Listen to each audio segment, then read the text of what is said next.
The Jaguars wasted no time getting Calvin Ridley the ball. They featured him on their opening drive and they marched right down the field. Phenomenal drive by Trevor Lawrence as well. I mean, he used his legs to escape and found Calvin Ridley wide open in the back of the end zone, and he had an emphatic spike to re-announce that he is one of those guys that should be a top 5 guy in receiving yards. And he was very good with Atlanta, with Matt Ryan, and now with Trevor Lawrence in still what was assumed to be his prime.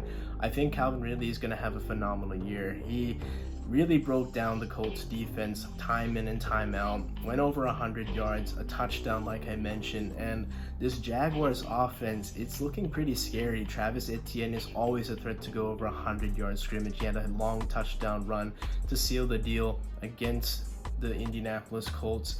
I mean, a really nice snag by Evan Ingram. You know that tight end spot is going to be really big just in case those receivers are going to be covered up, because Kristen Kirk, their lead guy last year in the absence of Calvin Ridley, was relatively quiet. Maybe not his day, maybe just not getting a lot of calls. The coverages weren't really in his favor, but he's another weapon in this Jaguars offense. Doug Peterson is a quarterback guru, and he's going to be in the ear of Trevor Lawrence. One thing I'd like him to continue to work on is ball security. There were 2 big turnovers by Trevor Lawrence in this game, a fumble, and he's had a fumbling issue throughout his career. He's going to have to work on ball security there and throwing interceptions. Those are 2 things we've seen throughout his career, just lack of ball security that nearly sunk the Jaguars in that playoff matchup against the LA Chargers. But you know that he has that escapability. You know he has a great arm, pinpoint accuracy.